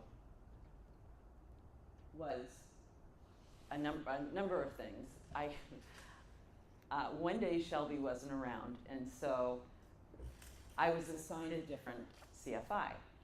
And when he showed up, I had to be completely transparent. I was like, listen, old lady pilot here, not great at this, but I'll keep going, I'm just stick with me here. I think I'm figuring it out, but I can't land the airplane. 130 hours in. He's like, great, no problem. We're not gonna land the aircraft game today. I was like, I'm sorry, you didn't hear me. I don't know how to land the airplane, so let's do other stuff. Maybe when Shelby comes back, I'll figure it out with her. And he's like, no, we're not gonna land the airplane, don't worry about it. I'm like, okay, buddy. His name was John. John took me out to Portsmouth, New Hampshire, where there's a 12,000-foot runway. And he said to me, we're gonna stay in this pattern today. And we're going to, as many times as it takes, teach you to fly a really stabilized approach until you are so comfortable that you will land the airplane. And I was like, you're not the first. Good luck, and whatever, you're in charge, right? So we did. We went around the pattern 11 times. And every time I was on airspeed, and I was stabilized for the approach, and every time I got consistently better at it until the 12th time. And every time he had me just hover there in ground effect, 10 feet off the ground, over and over and over again, and then go around. Full power, go around, you're not landing the airplane. Finally, on the 12th time, after 130 hours, my flight instructor said, take the rest of the power out. And we touched down on the mains. I heard the stall horn. Nose came down. I landed the airplane. The yips I had before disappeared. Thanks to the support of a brand new friend to me. I just met the guy. I finally got over this major hurdle. So I imagined on my fantasy airplane that it would be covered in stars, and the stars would be emblazoned with the names of my instructors, to whom I owed so much for their belief in me, for their persistence. This right here is the rendering that I had created of this imaginary airplane. On the left side would be blue stars, emblazoned with the name of my instructors. On the belly would be the tiger. The tiger would only ever be seen in public when the airplane was in the air, because I really believe that what you practice in private, you're rewarded for in public. The flames represented, it's just hot to fly an airplane, right? I mean, who wouldn't want a plane that looked like a warbird? In my mind, I brought my heritage. I brought my whole self. I brought my tears. I brought my joy. I brought my passion and my heart on fire.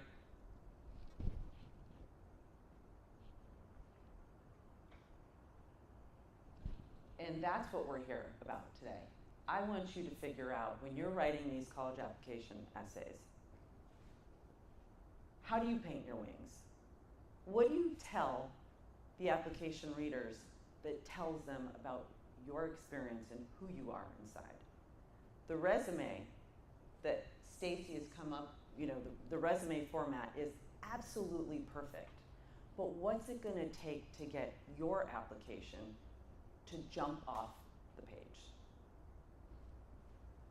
Extraordinary lives are built from ordinary moments. There was a whole series of ordinary moments. By all accounts, that's just regular flight school stuff. But the meaning that I assigned to all of it made it awesome. When we recognize the hidden meaning inside ordinary experiences, we look for and discover compelling stories about ourselves. So I ask you, what is the compelling story about yourself? You may be sitting here and thinking, I don't have an extraordinary story to tell, but I challenge you to consider that. What scholarship committees really see is very different than what's on the resume, right? On the resume is GPA and test scores, but only if you have a 4.0. Your flight hours, of course, organized in the exact right, precise method as described by Stacy. Your activities and awards, absolutely. Your certifications, 100%. But what they don't see is what's most meaningful if you want to really get their attention. So who are you? Who are you when no one is looking? Are you working 2 jobs on the weekend to pay for next week's flight lesson? Are you someone of integrity?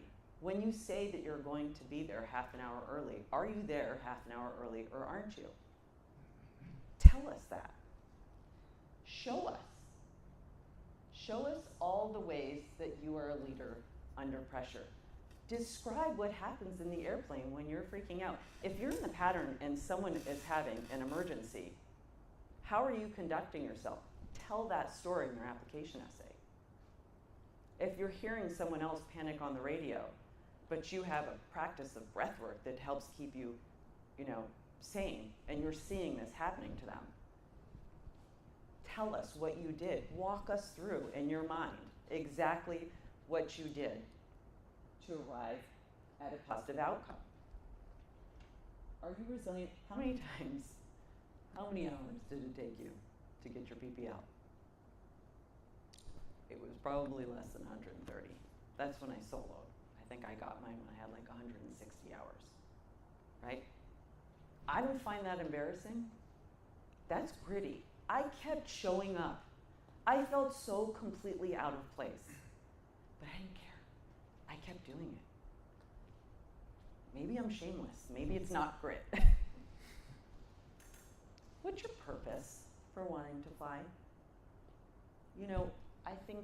I know that I'm not going to be a career pilot, but currently I've just taken on a mission where I deliver cradles for children who are stillborn to really remote locations where labor and delivery wouldn't otherwise be able to receive these things in a timely fashion. Do you have a vision for what your role might be, either in aviation or in the community? It's so important to remember that when you step into aviation, this is so much more than a job. It is a community, if it is nothing else. One of the best things that's ever happened to me is being a part of this community.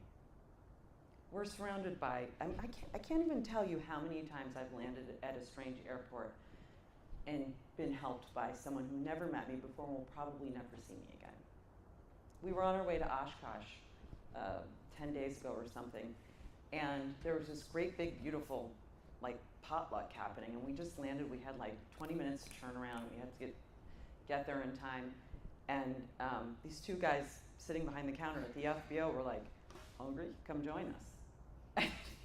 I was tempted to say yes, but it is a community.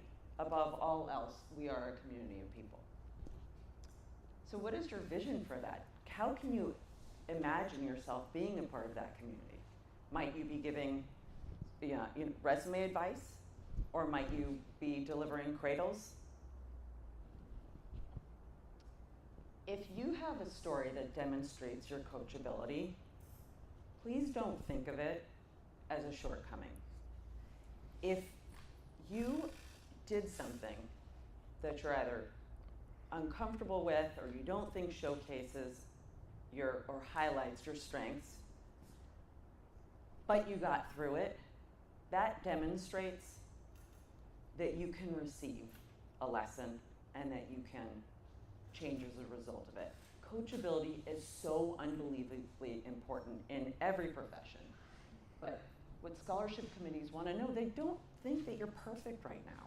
There's no way. They're investing in you because you have potential, right? But let them know that you can see the error of your ways and that you can take advice from mentors and that you can grow. And lastly, gratitude. That feeling that I had in my heart, that wish that I had to be able to sing the praises of my CFIs to whom I'm so grateful, that will tell you a lot about a person. It'll tell you about how they interact with people. And also just gratitude for the experience. Even if you had like a terrible CFI that you worked with through half your training that made you want to quit, what part of that are you grateful for? Did they make you better? Did they teach you how to deal with difficult people? Find the gratitude in everything that happens and demonstrate it through your essay. What's visible, what's on the resume will get you considered for a scholarship, but the invisible is what gets you the scholarship.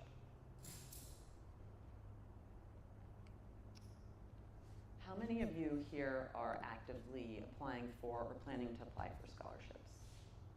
Great. Well, if you'll allow me to, then I would like to take a moment for all of us to close our eyes, and I want to walk you through a little exercise. Take a deep breath in, and remember a moment where you were challenged. This could be in your personal life, this could be in your professional life, this could be in the airplane.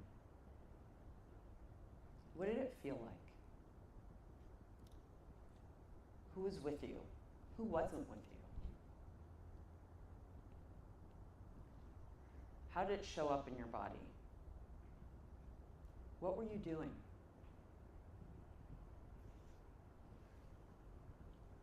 Was there a lesson gained or a lesson learned along the way? How did it change you? Who did you become as a result of this? What is the positive meaning you can see in that experience? Was there possibly a core value about yourself that was revealed? What did you learn about yourself?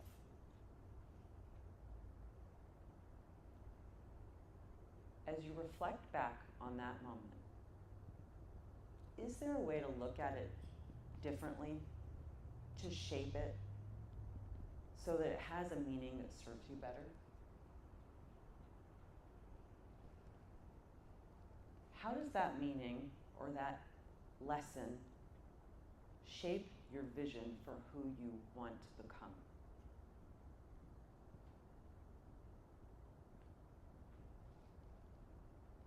How does it shape your aspirations? How can it be applied to this big, beautiful vision that you have for yourself and your life?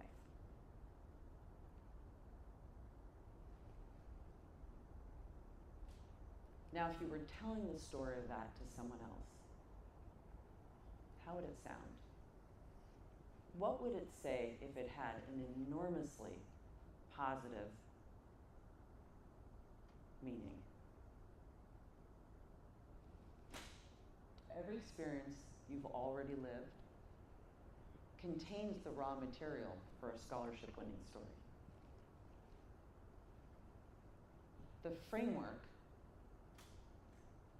recognizing an ordinary event, seeing the lesson that was in it, revealing the core value about yourself, imagining that vision, and putting it together in the form of a story, that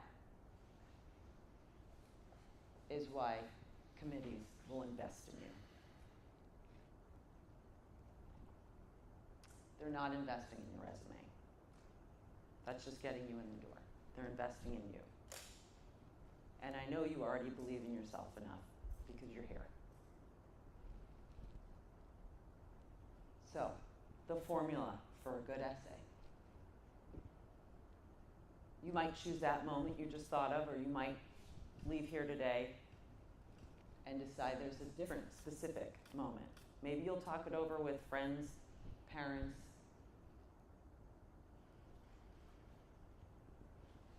What is that moment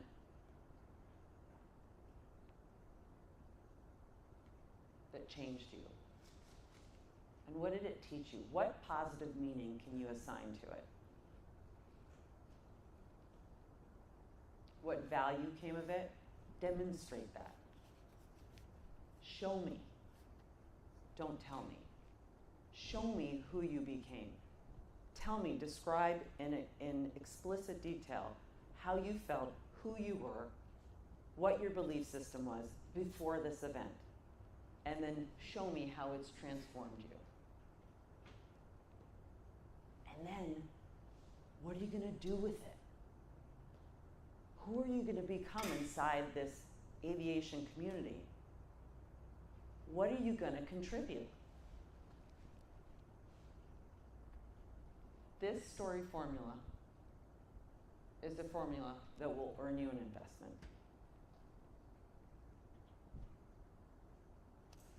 Look for the gold in ordinary moments. So on your activities list, which, as Stacy very appropriately pointed out, should be using active verbs. Don't say, I volunteered at an air show and helped set up displays. This is much more compelling.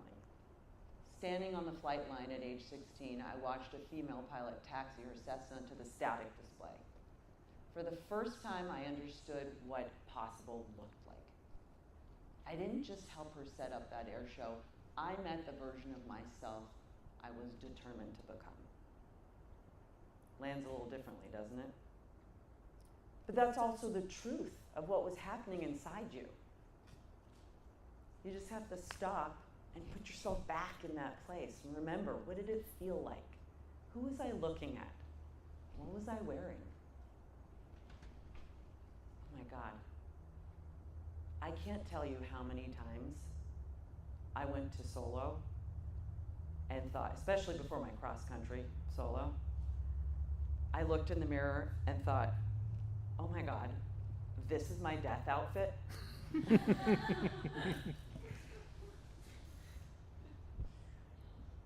All right, 5 mistakes that could cost you the scholarship. Avoid cliches. Don't tell me that aviation's your passion. It's all of our passion. Show me the moment that passion became undeniable. Tell me a story about how you insisted to your parents that you wanted to spend the entire weekend, working on the ramp rather than going to a family reunion. And how it became a fight between you and your parents. Don't list your accomplishments. Your resume already does that. Your essay has to go deeper. It has to be colorful. Go into meaning and growth. Who were you? What did you become? Why does it matter? And skip any generic conclusions. End on specificity, so that when they're done reading this, they know exactly who they're getting. And it's okay if that's who you think you're going to become right now. It's okay if it changes. I promise you that 6 years ago, I had no idea I would be standing up here talking to you about being an aviator. I thought I knew exactly who I was going to become for the rest of my life. And yet here I am. So end on specificity. Name what you're going to do. Name who you'll become. And it's okay if it changes later on. Show me, don't tell me. Don't claim that you're resilient. Don't tell me you're resilient. Describe the day you chose to stay when everything said quit. And don't write what you think scholarship committees want to hear. They absolutely can sense performance, don't be performative, write what's true, and be authentic above all else. Even if you feel like you're silly, it's okay. Just be authentic. Obviously, be appropriate, but be yourself. The anatomy of a great essay. Open with a single, vivid, specific scene and drop us into your world.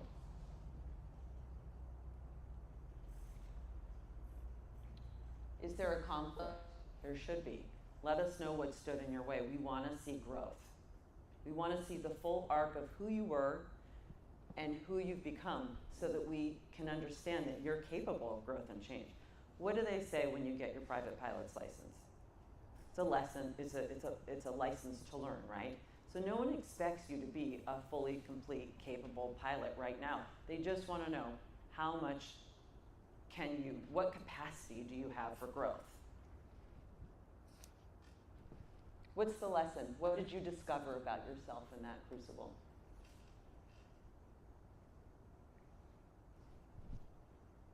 How did that lesson change how you act, lead, or show up?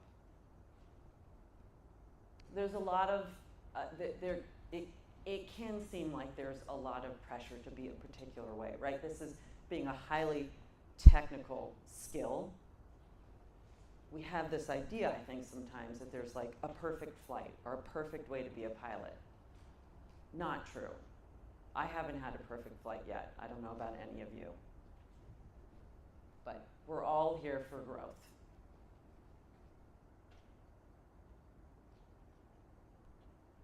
And last, project forward. What are you going to do with this investment that they're making in you? What are you going to do? What are you going to build? Who are you going to become? How are you going to participate in the world of aviation? A great essay should read like a short film, not a report card. So, you could say, and you will, that you're an aviation club member or a volunteer or a ground school student or you've attended fly-ins. It's much more powerful to say that you, using an active tense verb at the front of your sentence, that you co-founded the school aviation club. Be specific. What did you do with that? You grew the membership from 4 to 22 students in a year. You led a 6-person volunteer crew coordinating public outreach for a regional air show that had 3,000 attendees. You completed FAA ground school with a 94% exam score while maintaining a full course load. Mentored 2 younger students through their first aviation discovery flights. That's active, it's specific, and it's irreplaceable because it's an expression of you, and there's no other you here. And you're worth getting to know. When you're done with this essay, I just talked to Grace and I volunteered to proofread some of these essays. But even before you send it our way, ask yourself, does this sound like me? Did I tell a story or did I just go on and describe an event? Did it demonstrate growth and not just effort? Did I thank my mentors? If I didn't have mentors that I'm inclined to thank, am I grateful for some part of the experience? Could someone else have written this exact essay? If they could have, start over again. Be yourself. Be unique. Don't feel the pressure to make this look a particular way. It reads as wholly inauthentic, and it's not going to get you what you want. You don't need to be someone else. Your authenticity is fully your advantage, not just here or in this endeavor, but in every way, every day. Every one of you is already painting your fantasy wings. Every choice you make demonstrates aeronautical decision making. Those are the kind of things you want to demonstrate. Every setback you've ever had demonstrates your grit. Every mentor you've had and recognized demonstrates your level of gratitude. every act of courage or full-heartedness, and every ordinary moment. It's all a brushstroke, and it's all going to help you paint this scholarship essay. This, by the way, is the airplane in flight. I got the chance to actually paint my wings. And here she is on delivery day. That's the Pink Panther. When the ordinary becomes extraordinary, and you see it for that, you too can make your dreams come true.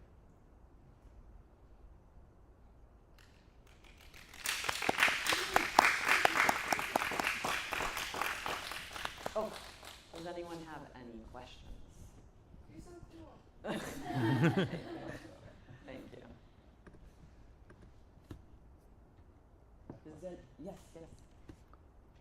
Would you feel that it is all right in some scenarios for the essay to weave a theme across multiple moments in time? So starting with childhood and carrying forward 10 years to another moment and carrying that over through? 100%. Yes. So the question was, would it be appropriate for there to be a theme in an essay and to carry it through if it begins in childhood and comes all the way through adulthood, or if it begins in any part in time? Absolutely. Yes. If you think that it's critical to who you are, and if you notice these things about yourself along the way, that's telling me something super important about you, right? And if you think that this kind of personal statement that you'll be writing for the scholarship, imagine it's if you're sitting at a dinner table next to, you were seated at a wedding at a dinner table next to someone you'd never met before. You're going to figure out in like 30 seconds whether or not you want to talk to them for the rest of the night, right? This is what you want to bring forward.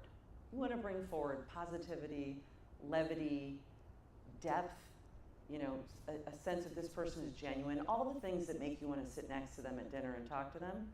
And if there's some big, beautiful theme in your life that like this person couldn't be able to say that they know you or have met you without that coming through, absolutely bring it forward. Yes. Yes. Does anyone here feel, okay, we're in a pretty technical endeavor, right? Which was a big hurdle for me to overcome because I'm a former humanities student and professional writing coach. But I imagine a lot of you are more technically minded than I am, and maybe STEM students and math students and so on. No? Yes! Thank you. Does any part of writing scare you? It does, doesn't it? So please share with me, what part of it makes you nervous? Let me see if I can help out with that. Is it getting started? Fear of failure. The fear of failure? Yeah. Judgment. Yeah. Yeah. So now I've made a life of writing, but I'll begin by saying English wasn't my first language. And when I started talking, I spoke English with an accent, and then I was made fun of, so then I decided I was going to become a perfect English speaker, and then I ended up speaking my native tongue with an American accent. I was made fun of for that. And when I got to college, my freshman year, I was very nervous that I wasn't capable of doing the writing, and I had a brilliant freshman writing seminar teacher who said to me, just write the way you talk for now. Just get it onto the page. Just let the words fall out. It's okay if you don't sound that articulate right now. Just write it, just for now. We'll come through together. And that's still true. You can do that with it. Just write it. Whatever it is, the experience, just spill it out, spit it out, let it fall onto the page. Send it to me. Show it to your parents or your close friends, and they'll help you sound a little bit more articulate, or they'll help you reframe the story in a way that it jumps off the page a little bit more. But it's okay. It's totally fine not to feel like the first example I gave you of the girl who was talking about the static display. It's okay if it doesn't sound like that the first go around. Every essay I've ever worked on had like 7 or 8 edits. at a minimum. Just start. It's always going to suck the first time around, and that's fine. That's how it's supposed to be. Anybody else?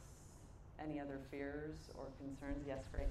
I would just say the fear of like writing where you want to share your vulnerability of like I had this, you know, so and such hardship in my life, but you, especially in the aviation industry, you don't want it to come across as a hazard of this girl might be depressed. Right. Or you want to make sure. Right.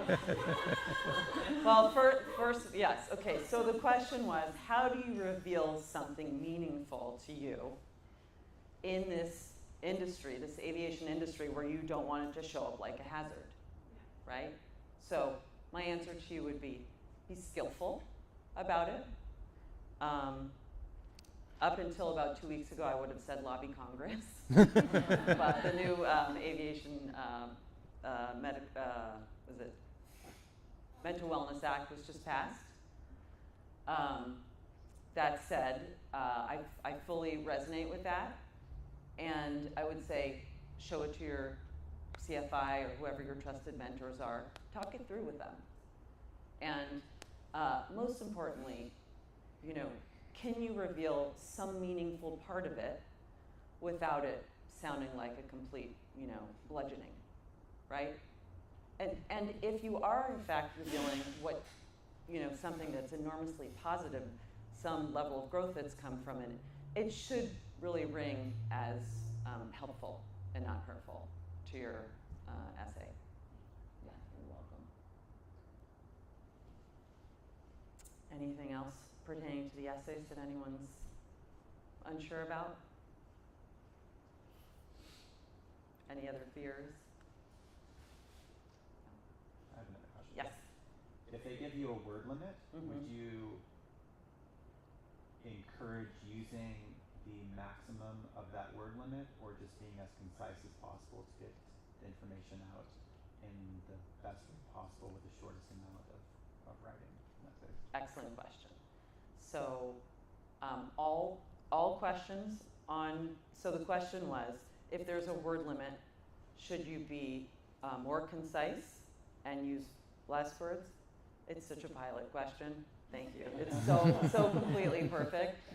Or do you use the maximum? You, number one, answer all the questions. They're not optional. Questions that go unanswered, the entire thing gets thrown out. Two, use the maximum. If they wanted you to answer in 300 words, they would tell you, rather than 650 words, they would say, do it in 300 words. No, this is an opportunity to express yourself, so use every last character, every last word available to you, yeah.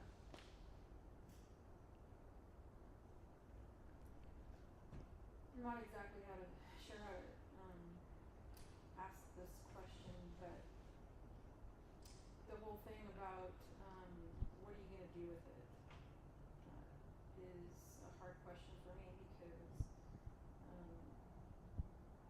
for me it's about peace.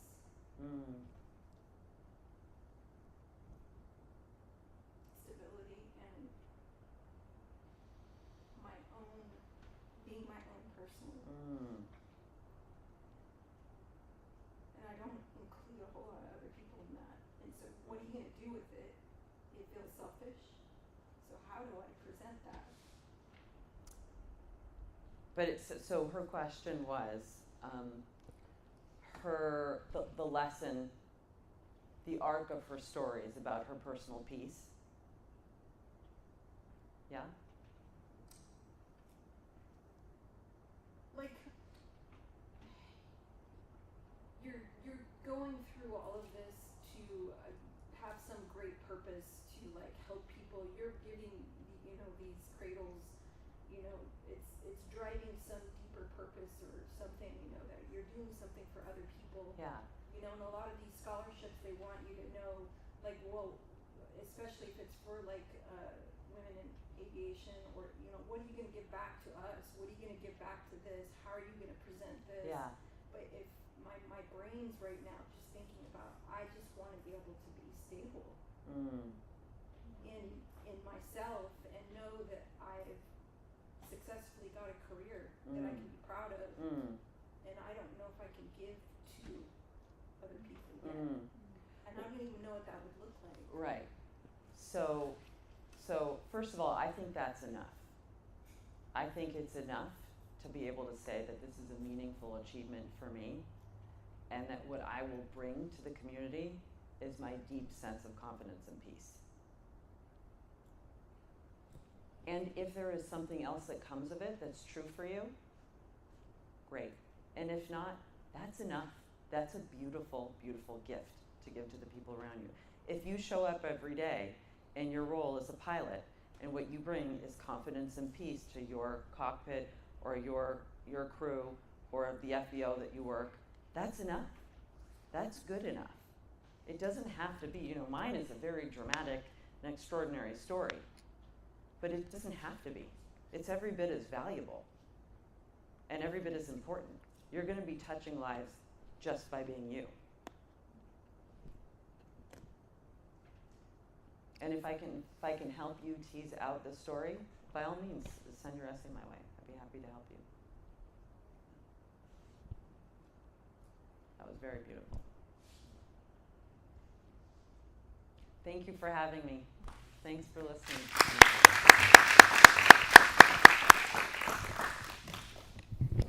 Yeah, I'd like to say a huge thank you to Helena and Stacy for being here. Yeah, flying is hard.